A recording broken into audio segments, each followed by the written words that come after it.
Hi, everybody. Welcome to Cox Connections. Brad Grundmeyer, Director of Public Government Affairs for Cox, Louisiana. Thank you so much for tuning into this segment. In this segment, we're going to be talking to our great friends at no longer called the Louisiana Disaster Recovery Foundation. Foundation is called Foundation for Louisiana. Good friend Flozell Daniels, President and CEO, is joining us. Thank you, Flozell. Good to see you, buddy. How you doing? Appreciate it. I'm doing fantastic. We were having a good chat about the word disaster and a little bit about that. But I think, you know, for the first 5 years of an organization to now evolve like most organizations, nonprofits, et cetera, you know, that's a part of the process is to evolve. So Absolutely. Was that a very difficult transition to move from the Louisiana Disaster Recovery Foundation, or LDRF, you know, from the past 5 years, and now move it to the Foundation for Louisiana? Why the change? Why the change? I think we wanted to evolve with the rest of the community. Yeah.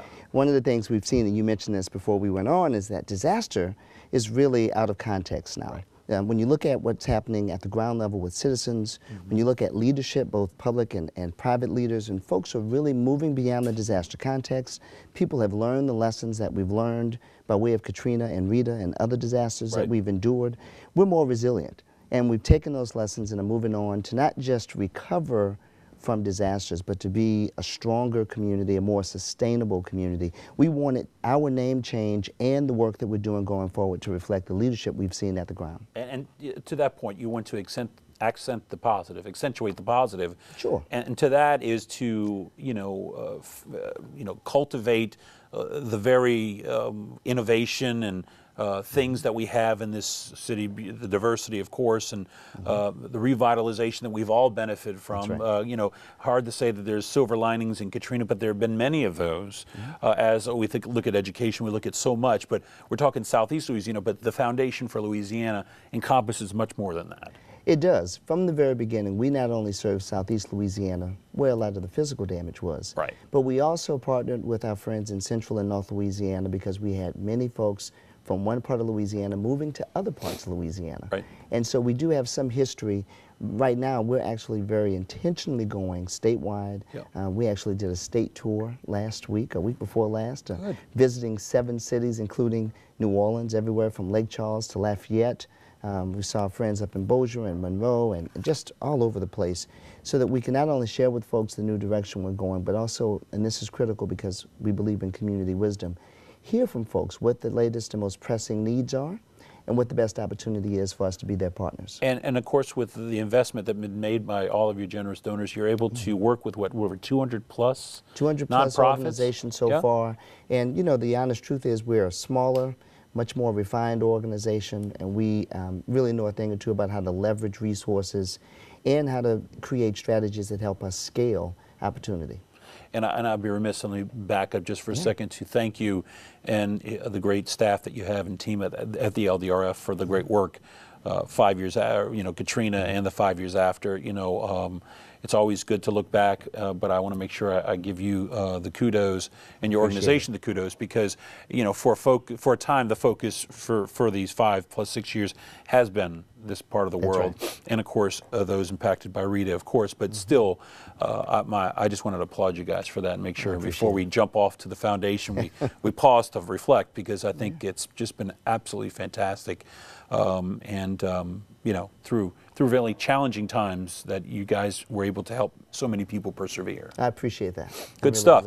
Tell me a little about where's the foundation to date? Great. We went through a strategic planning process last year, really being thoughtful about what we know we're good at, what the need in community continues to be, and what's the opportunity for us to play the right role that we could play in community. And what we came out with was a set of priorities, and this overarching theme of economic opportunity.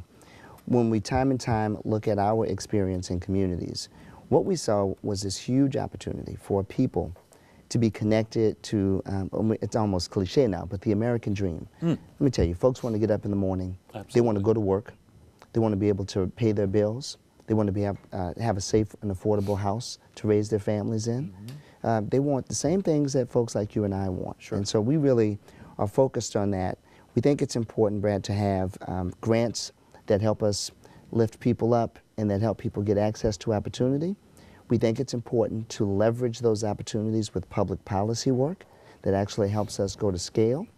And we think it's important to leverage that public policy work with leadership development, nurturing local leaders. You talk about innovations post-Katrina. Sure. It's been one of the most exciting things to see across the region, folks really stepping up into the place of leadership, helping to impact decisions that influence things in their neighborhoods and communities. No We want longer to are continue to citizenry support just that. sitting on the sidelines That's right. waiting for government to take care of things. People are engaged in the People are process. engaged, Very- and our communities are being made better for And it. I love the fact that the foundation has continued in its program areas and the areas of impact, et cetera.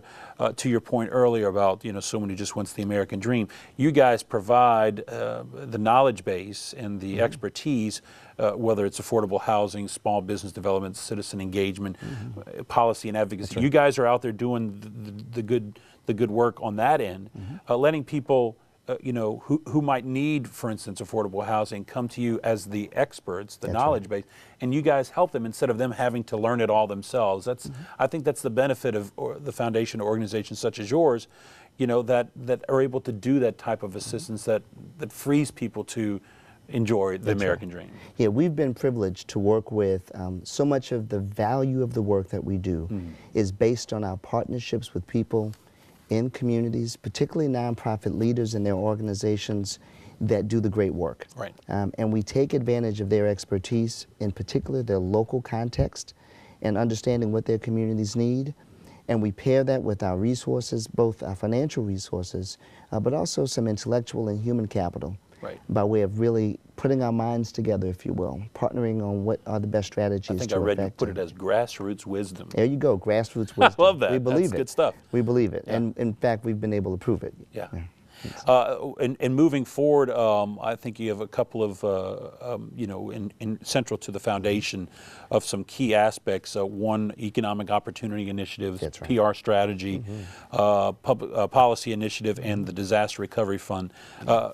Those still the way to go. Those are, we absolutely believe it's the way to go. Listen, as we have this conversation nationally about what's happening, whether it's debt ceiling issues, tough budget conversations, at the local level and at the regional level, we are clear that working Louisianans continue to struggle to get the kind of things that folks ought to have for their families and their children. Public leaders are struggling to get resources to do the things they want to do in their communities. We believe that there are strategies, whether it's more access to safe and affordable housing, whether it be home ownership or rental, going back to this notion of the great American dream, which really is still important to people. More than 90% of Americans say they still want to own a home or have access to affordable housing.